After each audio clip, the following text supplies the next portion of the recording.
Before fragmenting the protein, it must be denatured. That is, it must be unfolded from its compact globular shape into an extended linear form to make it more accessible to attack by chemical and enzymatic reagents. Here, each amino acid in the protein is drawn as a single sphere. Heating the protein or adding substances such as urea will denature most proteins. However, the resulting unfolded chain is not yet ready for analysis. Many proteins have disulfide crosslinks between cysteine side chains, drawn here as yellow spheres. These must be cleaved to facilitate the sequence determination. A common way to cleave disulfide bonds is to add the reducing agent 2-mercaptoethanol. Under suitable conditions, two of these mercaptoethanol molecules react to cleave a disulfide link in a polypeptide by forming a disulfide bond between themselves. Effectively, the disulfide bond is transferred from the polypeptide to the mercaptoethanols. The newly liberated sulfhydryl groups must then be chemically protected to prevent the reformation of disulfide bonds through air oxidation. This is often done by treatment with iodoacetic acid, an alkylating agent which reacts with cysteine residues to form S-carboxymethylcysteine, a compound that is unreactive under the conditions to which the polypeptide will subsequently be exposed.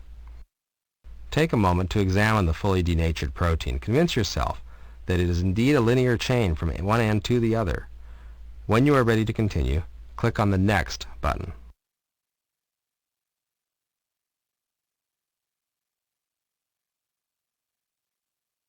At this point, we must determine how many different types of subunits the protein we are dealing with contains.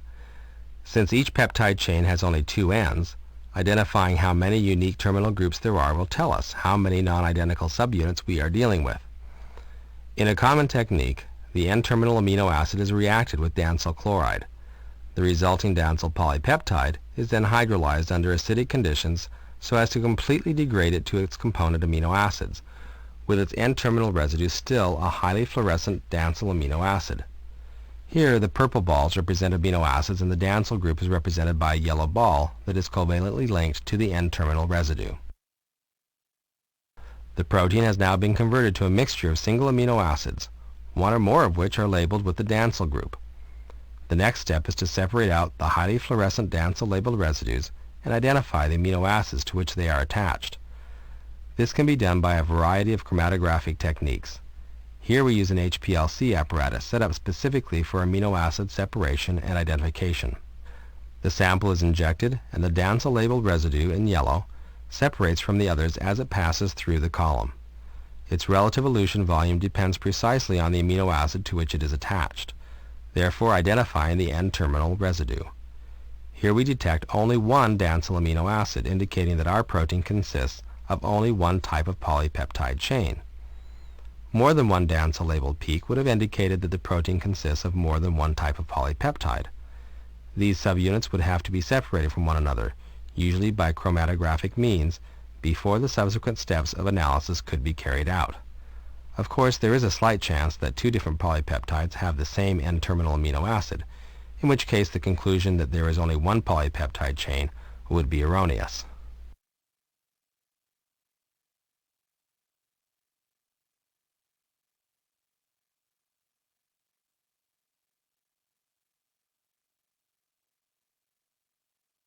Polypeptide sequences longer than 40 to 100 residues cannot be directly sequenced, and therefore polypeptides longer than this must be cleaved into manageable sized fragments. Certain enzymes cleave peptide bonds with great specificity.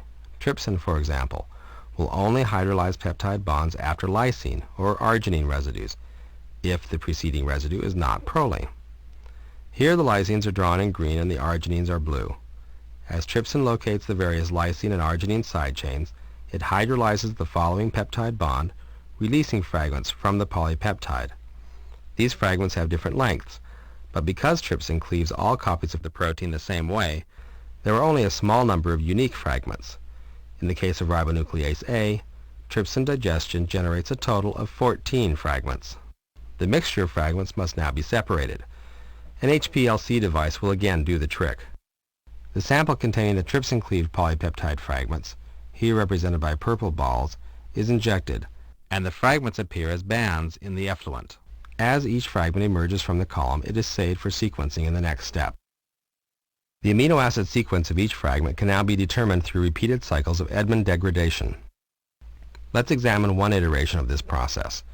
In the first step of Edmund degradation, phenylisothiocyanate, or PITC, specifically reacts with the N-terminal amino acid residue of the polypeptide fragment to yield a PTC polypeptide.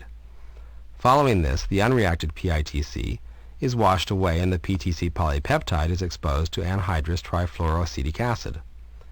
This induces a reaction that cleaves the N-terminal peptide bond, while causing the N-terminal residue to cyclize to form a thiazolinone derivative.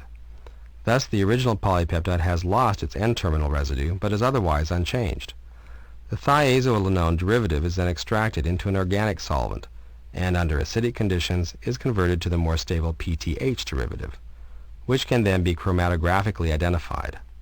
The remaining polypeptide can then be subjected to further rounds of Edmund degradation until the cumulative effects of incomplete reactions, side reactions, and peptide loss make further amino acid identification unreliable. The Edmund degradation has been automated and refined so that it is now possible to sequence up to 100 residues in samples containing less than 1/10 of a microgram of polypeptide. Repeating the analysis for each of the 14 polypeptide fragments in our trypsin digest of ribonuclease A yields their sequences.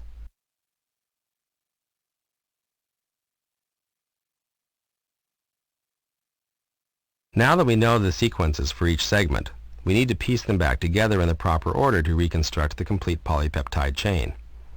We can start by identifying its C-terminal fragment. First, remember that by custom we always write out peptide sequences with the N-terminus on the left and the C-terminus on the right.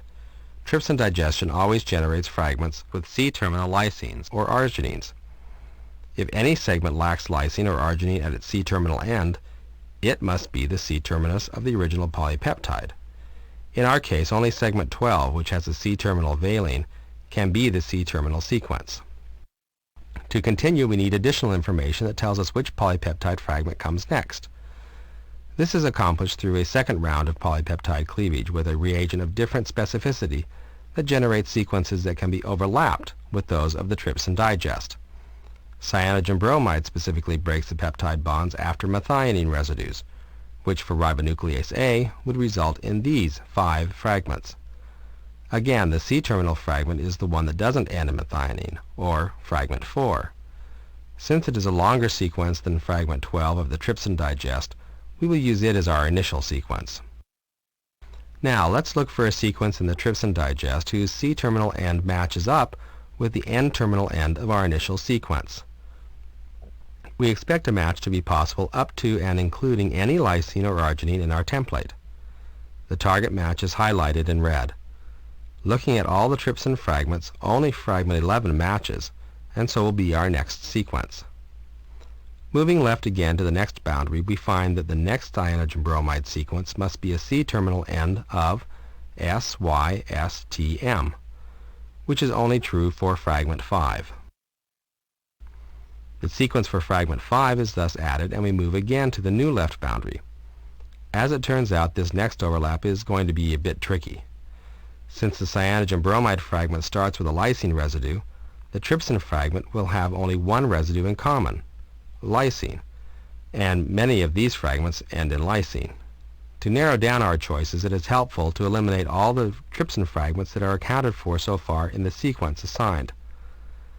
Then remember that for cyanogen bromide to have cleaved this fragment here, there must have been a methionine residue preceding the lysine residue. Only trypsin fragment 13 ends in a methionine lysine, MK, so it must be the one that comes next. The final sequence from the cyanogen bromide fragments must have a C-terminal end of QHM to align with the trypsin fragment.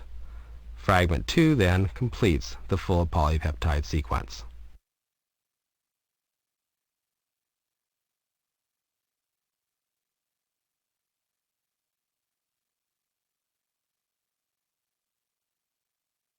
The final step in the amino acid sequence determination process is to identify the positions of the disulfide bonds. This process is begun by fragmenting the polypeptide before reducing and alkylating its disulfide bonds. Consider the trypsin digest of ribonuclease A. The 8 cysteine residues occur on 6 of its polypeptide fragments. For the purpose of identifying the disulfide bridges, the other fragments can be ignored. Digesting the disulfide intact protein with trypsin will yield different fragments depending on which are linked to which. In the case of ribonuclease A, our original 6 cysteine-containing fragments form 2 larger disulfide-containing fragments. These can be chromatographically separated into 2 fractions. The disulfide assignment is simplified, but it is still not unambiguous. There are still 2 possibilities for each case. Let's consider one of these. If we now use cyanogen bromide to cleave this polypeptide, again before reducing and alkylating the disulfide bonds, we obtain 2 fractions, each with only a pair of cysteines. There is only one possibility for this case. The identities of the disulfide-linked fragments can then be determined by cleaving the disulfide bond between them and sequencing the fragments. In a similar fashion, which cysteine residues are disulfide-linked to which can be resolved for the entire polypeptide, and the sequence analysis is complete.